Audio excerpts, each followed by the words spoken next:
Someone says something kind about you. You nod. You say thank you. Maybe you even smile. And then, it's gone. But someone says something critical, just one small comment, maybe not even meant to hurt, and somehow that stays. You replay it in the shower. At 2 a.m., in the middle of a completely unrelated conversation, and it makes you wonder. You've had hundreds of moments where people appreciated you, noticed you, valued something you did. So where are those moments when you actually need them? Here's the part most people get wrong. This isn't a flaw in your personality. This is your brain doing exactly what it was designed to do. The problem is, it was designed for a world that no longer exists. Think about the last time you got feedback. 9 things went right. 1 thing needed improvement. Which one stayed with you on the way home? Or the last time someone complimented your work, and your first instinct was to downplay it. They're just being nice. They don't know the full picture. That wasn't even that good. But the moment someone points out a flaw, suddenly that feels like the most honest thing anyone has ever said about you. And slowly, without you even noticing, this starts shaping how you see yourself. Not based on everything you've done, but based on your worst moments, your mistakes, your missteps. The wins are still there. You just can't access them when it matters most.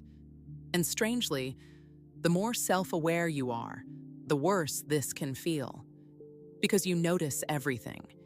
You analyze every mistake, every awkward moment, everything you wish you had done differently. And you tell yourself that this is honesty. But there's a difference between being self-aware and having a brain that was never taught how to hold on to the good. You're not broken. You're just running an ancient operating system. For most of human history, forgetting a threat could get you killed. Forgetting where danger showed up, who hurt you, what made you sick. That wasn't emotional weakness. That was survival.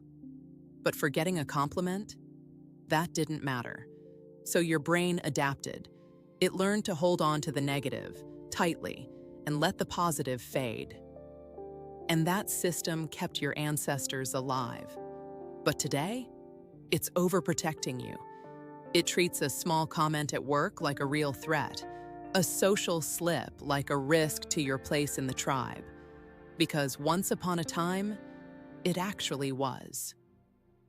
This is what psychologists call negativity bias. But it's deeper than just negative things feel stronger.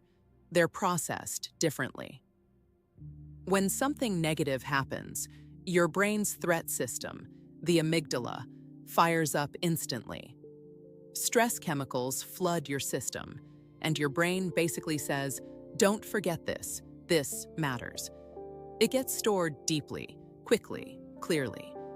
But positive moments, they don't create that same urgency. They pass through more quietly. So they get stored loosely, faintly. Sometimes not at all. It's like this. Negative experiences are written in permanent marker, positive ones in pencil, and over time, they fade. Now add one more layer. Once your brain builds a belief about you, even a negative one, it starts looking for proof. If somewhere deep down you feel like you're not enough, then praise feels like an exception, and criticism feels like confirmation. You're not choosing this. Your brain is trying to stay consistent, because to your brain, consistency feels safer than truth. And if you grew up in a space where praise was rare or conditional, where love had terms attached to it, then your brain learned this even earlier. It learned to trust criticism more than warmth, because that's what it had to survive on. So the question isn't, why am I like this? The real question is, Is this still helping me? Because you don't need to erase this system. You just need to rebalance it. Step 1. Slow the positive down. When something good happens, don't rush past it. Stay with it. Just a little longer. 15, 20 seconds. Let it land. Let it exist. Step 2. Name what actually happened. Not, I did okay. Be specific. I handled that under pressure. They appreciated my work. I showed up. Facts are harder to dismiss than feelings. Step 3. Question the critic. Not just, is this true? But, why does this feel so important? Because usually, what sticks the most touches something you already fear. Step 4. Build a way to remember. Because the problem isn't just storing good moments, it's retrieving them when you need them. Keep proof. Small things, messages, notes, screenshots, not to boost your ego, but to balance the evidence. Here's the truth to hold on to. Your brain is a historian, but it's biased. It records what it was trained to fear. You are not just your worst moments. You are also the things your brain forgot to hold on to.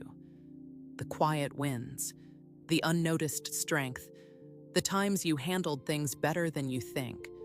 Those count too. They always did.